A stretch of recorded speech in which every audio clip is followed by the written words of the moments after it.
এত কিছু করতেছ ভাই? কি দরকার ভাই? গাড়ি বাইর করতে খুশি হয়েছেন, এবার শান্ত হয়েছেন আপনারা? আর কিছু লাগবে ভাই একটু আমারও বললেন, আর দরকার আছে কিছু?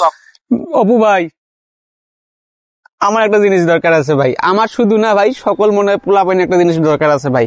আপনার ওই গাবিটা আছে না, এই যে অস্ট্রেলিয়ান যে গাবিটা আছে না, ওইটার একটু দরকার আছে ভাই।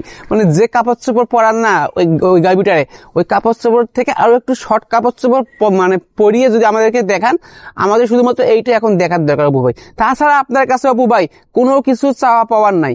মানে যত কিছু আছে এই পৃথিবীর মধ্যে, সুখ শান্তি অপু ভাই সবকিছু আপনি নিজে করেছেন এবং আমাদেরকেও দেখিয়েছেন, এবং আমরা সেগুলা দেখে নিজেদেরকে বাঙালি জাতি হিসেবে গর্বিত এবং গর্ববতী মনে করতেছি অপু ভাই।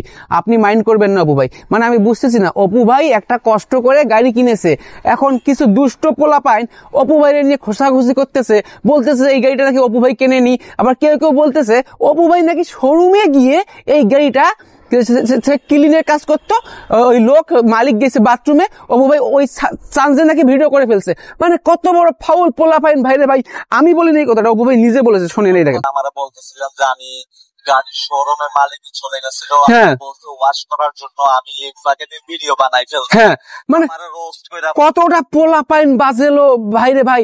শোরুমের মালিক নাকি ওয়াশরুমে গেছে, অপু ভাই নাকি ওই ফাঁকে ভিডিও বানাই ফেলছে।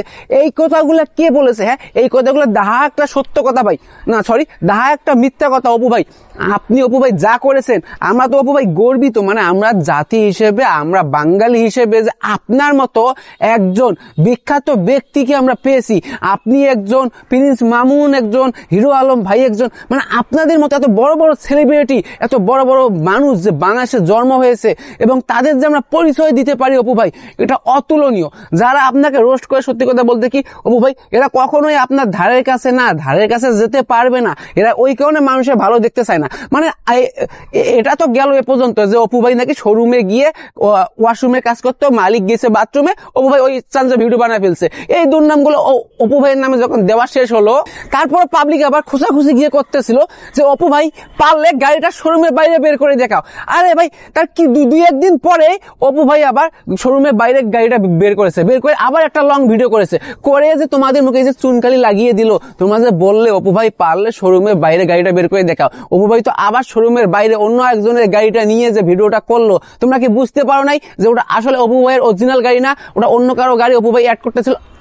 সরি, আসলে মাঝে মাঝে একটু সত্যি কথা মুখ দিয়ে বেড়ে যায় তো না, আসলে ওটা অপু ভাই গাড়ি কিনেছে। অপু ভাই ওটা শুধুমাত্র এখন চালাইতে পারে না গাড়ি, ওই কারণে অপু ভাই রাস্তা দিয়ে চালাচ্ছে না। যেদিন চালানো শিখবে সেদিন তোমাদেরকে দেখিয়ে দিবে যে কিভাবে রাস্তা দিয়ে গাড়ি চালাতে হয়। আপাতত অপু ভাই ট্রেনিং দিতেছে। মানে অপু ভাই নিয়ে তোমাদের এত চিন্তা কেন রে ভাই? হ্যাঁ, নিজের খেয়ে নিজের কথা চিন্তা করো না কেন? তোমরা মানুষকে নিয়ে পড়ে আসো। হ্যাঁ, তোমরা কি শিক্ষিত জাতি? কখনোই শিক্ষিত জাতি না। অপু ভাই একজন শিক্ষিত জাতি। অপু ভাইকে নিয়ে যারা কথা বলে তারা কখনোই শিক্ষিত না, যারা প্রিন্স মামুনকে নিয়ে কথা বলে তারা কখনোই শিক্ষিত না, যারা হিরো আলমকে নিয়ে কথা বলে তারা কখনোই শিক্ষিত না। এতদিন ছিল হিরো আলমের জব্দ, এখন সারা শুরু হয়েছে এতদিন ছিল হিরো আলমের একটু উৎপাত, এখন শুরু হয়েছে অপু ভাইয়ের। আরে না, ও উৎপাত কিসের? এতদিন ছিল হিরো আলমের দেশ, এখন শুরু হয়েছে অপু ভাইয়ের দেশ। আপনি যদি অপু ভাইয়ের টিকটকে ঢোকেন, এখন আপনি দেখবেন প্রায় 500টা ভিডিও আপলোড করছে এই গাড়ি নিয়ে। কেন আপলোড করেছে? কারণ সে নিজের টাকা খরিদ করেছে। তার যে গাবি ছিল, ওই গাবির দুধ সে নিয়মিত বিক্রি করত। বিক্রি করার পর যে টাকা সে অর্জন করেছে 2,78,00,000 টাকা দিয়ে সে একটা গাড়ি কিনেছে। কি যেন গাড়িটার নাম? ল্যাম্বরগিনি নাকি, আর যাই হোক, একটা গাড়ি কিনেছে। এখন সে গাড়ি কিনেছে, এখন সে তো ভিডিও করবে, এটা স্বাভাবিক। কারণ সে এতগুলো টাকা দিয়ে তার নিজস্ব গাবি, পোষা একটা গাবি দুধ বিক্রি করে সে একটা গাড়ি কিনেছে। এখন সে ভিডিও করবে না, তা কে ভিডিও করবে? আপনারা ভিডিও করবেন। হ্যাঁ, আপনাদের পোষাইলে ভিডিও দেখবেন, না পোষাইলে ভিডিও দেখবেন না। এ পর্যন্ত 500 ভিডিও করেছে, আরো 500 ভিডিও অপু ভাই স্টকে রেখেছে। এগুলা ছাড়বে, আস্তে আস্তে ছাড়বে। আপনারা এখন একটু ঠান্ডা হন, তারপর যখন কিছুদিন ঠান্ডা হবেন আবার ভিডিওগুলো ছেড়ে আপনাকে গরম করবে। আপনাদের তো কোনো কাজ কাম নাই, ওই মানুষের খেয়ে যে দুর্নাম বলা ছাড়া। হ্যাঁ, অপু ভাই জিন্দাবাদ, প্রিন্স মামুন ভাই জিন্দাবাদ, হিরো আলম ভাই জিন্দাবাদ।